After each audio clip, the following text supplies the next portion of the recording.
Mon petit padawan, aujourd'hui je vais te montrer 3 combos de boxe anglaise pour prendre de vitesse ton adversaire et le surprendre. Pour surprendre et prendre de vitesse ton adversaire, parfois il faut tricher un peu. Donc regarde, je vais te montrer le premier enchaînement. Ça va être jab, uppercut, crochet. Alors qu'est-ce que je viens de faire?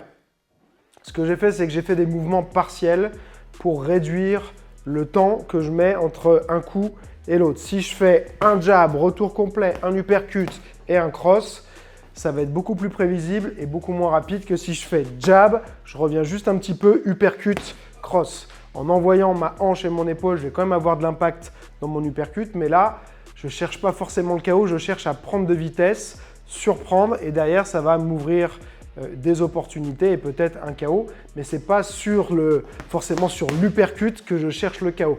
Donc d'ici, 1, 2, 3. Ok, donc j'envoie mon jab, je ne reviens pas complètement, je fais 1, je reviens un peu et je repars. Ça fait 1, 2, 1, 2, 3.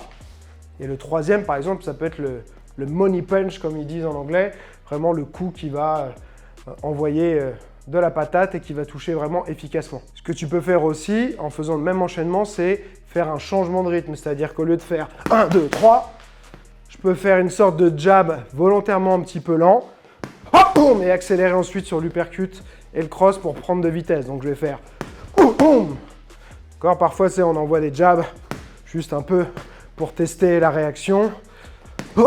Et là, j'accélère. On attaque le deuxième enchaînement. Cette fois, je vais faire un jab, un cross, et ensuite à nouveau un jab, mais en changeant de niveau, je vais venir piquer au corps ici. D'accord? Donc je vais faire 1, 2, 3. Ensuite, je remonte et je place un cross pour terminer. Donc en fait, on fait jab cross 2 fois, sauf qu'on va intercaler un jab au corps. C'est-à-dire 1, 2, 3, 4. Là,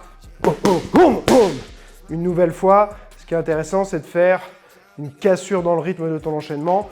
Au lieu de faire 1, 2, 3, 4, tu fais 1, 2, 3, 4. Là. Sors bien ta tête de l'axe sur le jab au corps pour ne pas rester en face. Ici, ça donne 1, 2, 3 et 4, tu remontes.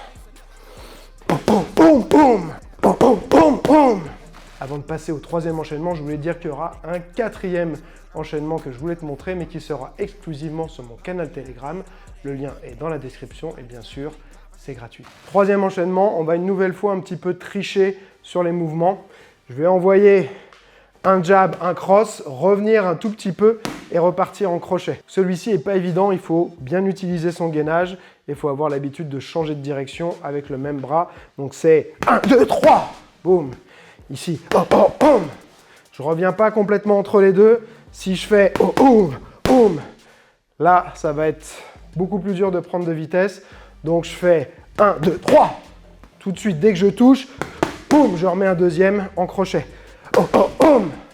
Pour essayer de recruter un peu plus de puissance, j'ai déjà tourné et je remets encore une rotation. Donc je vais volontairement pas tourner complètement ma hanche et mon épaule sur mon cross. Je vais faire 1, 2 pour en garder un peu ensuite sur le crochet. Là, Là, ce qui est intéressant, c'est que s'il a esquivé mon cross ou alors qu'il l'a dévié, il va être à découvert, il va se prendre le crochet de plein fouet. Par contre, il y a autre chose d'hyper important si tu veux réussir à toucher ton adversaire, le prendre de vitesse et le surprendre, il faut que tu aies des bons déplacements. Donc regarde cette vidéo qui va vraiment énormément t'aider pour les déplacements. En attendant, je te souhaite un joyeux entraînement et n'oublie pas, celui qui croit savoir n'apprend plus, alors garde l'esprit ouvert.